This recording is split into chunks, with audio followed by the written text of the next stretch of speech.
Good. Now, Wonderful. for those who don't know about Marshall and Brown, London, please let our viewers know about your products, and and what you do.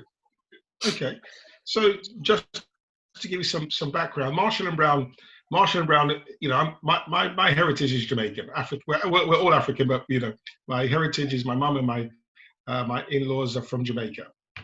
And so my mum just last week, giving thanks, she turned 97. Wow. Oh wow, wonderful. so she turned 97. But historically, growing up, I'm sure it's the same for most Caribbean households. There's always food, cooking, baking going on in the households.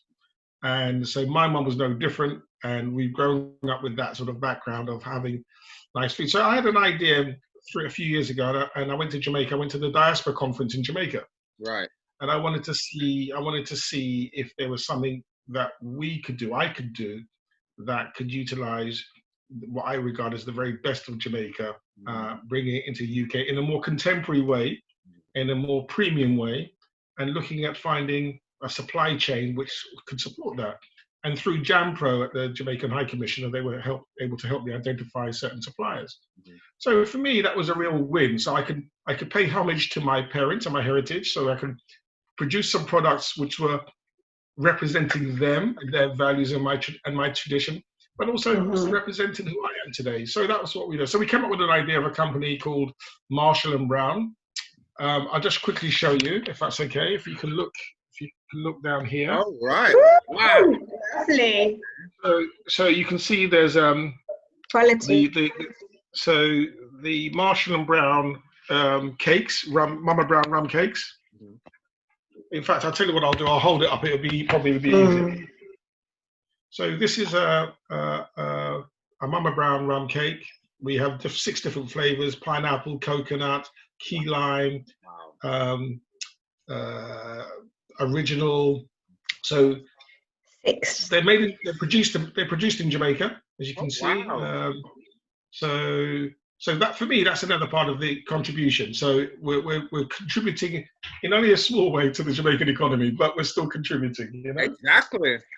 So that was that. So as you can see, we try to spend a lot of time looking at how we package our products, the design. So we wanted to make it a real contemporary premium product that is suitable for a global market. Anyway, so that's what we did. So our suppliers are in Jamaica, as I said. Secondly, we do, that's under the Mama Brown brand. So that Mama Brown is, of course, after my mum. Of course. And then we came up with another brand called the Jerk House. Okay. Oh, I have tasted some of that product. Lovely. Yeah, this is the jerk mustard, which is unusual, beautiful. And of course we do, for this time of year, is brilliant. You can get the jerk barbecue. Wow. And we do a classic Jerk House jerk seasoning. So whether you're doing fish, veg, or chicken, or for those who go on the dark side, having jerk pork, which is very popular in Jamaica, they can have that as well. So does it go with vegetables? Yeah, it can go into veg. Yeah. I've had it with a stir fry. Lovely. Oh wow, wonderful. And you can do it. In fact, we do it on a halloumi, so you can have jerk halloumi. Oh wow. Okay. So that's a bit of an innovation, but there you go. And of course, you've got all the classics: chicken, or whatever, jerk, fish, whatever you like as well. Okay. So on top of that, so that's under the brand called the Jerk House range. And here you can see is Marshall and Brown chocolates, handmade luxury premium chocolates. Again, it's a rum truffle, so it contains Appleton rum. So again, it's a Jamaican rum. So we tried to look at things that mean something, have provenance in the country of Jamaica. So that's Marshall and Brown, and we like to consider ourselves as the purveyors of fine Jamaican fare. So we want to, and later on this year, we will have Blue Mountain Coffee. Okay. And also we're doing a range of Jamaican fusion health teas. So merengue. So we'll have sour sap teas. We'll have sorrel and ginger. So, but yeah, nicely contemporary, nice premium products, produced again in Jamaica, authentic ranges. So yeah, so that's what we do. So that was the reason. So we wanted something which celebrated my heritage, but also paid homage to my mother and my mother-in-law, because her name was Eugenia Marshall.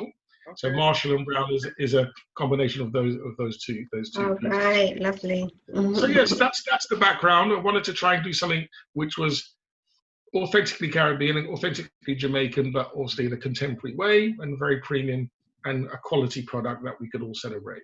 Absolutely. So, fantastic. So just give us an idea. I mean, I think you've probably given us it already, but just to let our viewers, be aware. I mean, what's the main philosophy behind Marshall and Brown?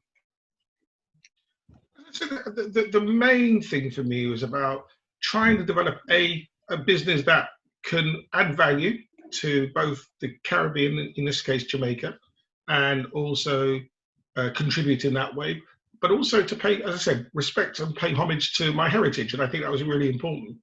I mean, I think Jamaica last year had just under 4.5 million visitors. If you talk to anyone about the Caribbean, the first thing they say, well, what a wonderful island Jamaica is. It's synonymous globally, whether it's academically or musically or culturally. Jamaica is it bats above its size of the country. It's got a population of just under 2.7 million or whatever. I can't remember the exact number, but yet still, if you talk about Jamaica globally, anywhere in the world, it resonates with people. Whether that's our coffee. I mean, I can remember. Sorry but I can remember, Paul. I remember going into when I first met my wife in the 80s, and we went to Tunisia on a holiday, our first holiday together. And I was shopping in a little souk market with my wife, and the guy said to us, "Where are you from?" I said, "Well, I said, we're from London." He said, "No. Where are you from?" I said, "Well, London." He said, "No. He said, "No, original." I said, "Well, my family's from Jamaica. We're from Jamaica." "Ah, Bob Marley." Peter Tosh. And then he started singing songs back in the and it was so. And this was in a small market in the back of nowhere, really. And it was just amazing that even then Jamaica was resonating. So our culture resonates globally. People, whether it's Usain Bolt or Akian Swordfish, or our University of the West Indies, or our music, or in fact, don't forget, Jamaica's had 3 Miss Worlds. We've had more winners per capita than any other country in the world. So we're as we say in Jamaica, you might be little, but we're Talawa.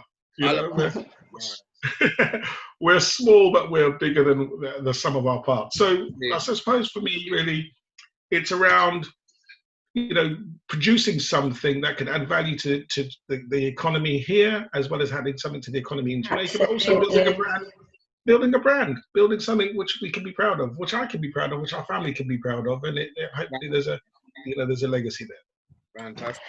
Can I ask, it's so beautiful that the idea of combining us over here and our heritage and Jamaica, any heritage from wherever you are. So somebody that is looking into start business and connect what we eat, what we do as a community and our heritage, how have you found looking for suppliers, to make your products? What sort of things do you look for when you're going to suppliers to make your cake, to combine your ingredients, to actually make the product yourself? What do you look for? Okay, I mean the 2 things. I mean, in all of the Caribbean islands and Africa, there'll be at their embassies. There's always going to be a trade department. In this case, in Jamaica's case, it's called JAMPRO. Okay, and they are able to put you in touch with suppliers who are looking to export. Right. So then you have to do your due diligence yourself. That means you have to maybe visit those factories, which I've done, talk to those suppliers, and make sure, particularly for export, that they have sort of international accreditations. So in other words, whether they can do business in the UK, the US, Canada, in Europe, wherever, it doesn't matter. But they have those those international standards. And there are lots of companies in the Caribbean that have those accreditations and standards. And I think that's important. So we don't, and because obviously when you come to do business in the UK, one of the things they ask you, where's your product from? That's fine. Does it meet these international standards? And that produces a tick in the box just to start with, because if you don't have those standards, there's a reluctance or a reticence to do business with you. So do your research, do the due diligence, find out from the embassies or the high commissions which companies are willing or looking to have supply in the UK, and do they meet the criteria? Do they have the skill sets and the accreditations? Yeah, so that's what I would do. And then do you feel that you've had a lot of, you're able to input your ideas as well, your suggestions into the way the product looks, the way the product tastes? Yeah, so I mean, in terms of if you look at the sort of the starting point was thinking about how does a product look, so packaging wise and design wise. And I think in any marketing context, the first thing we're very visual. Quite often we're very visual people. So we use our senses. So the first thing we see, does it look nice? And if it looks nice, then we think it's likely to be appetizing because it looks nice.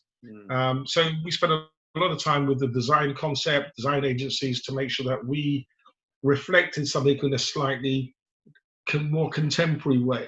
There's lots of brands out there which have been around for a number of years, but I think things need to change and innovate. You need to look at something which makes it a bit more contemporary. So that's what we try to do. So yes, so from the input. So for example, when we talk about the teas, my tea supplier, we've been talking about different strengths. So we've got we have a peppermint with peppermint and ginger, for example, as a combination. As a combination. But we know that they're all great properties within them. But we then talked about what percentage should we have?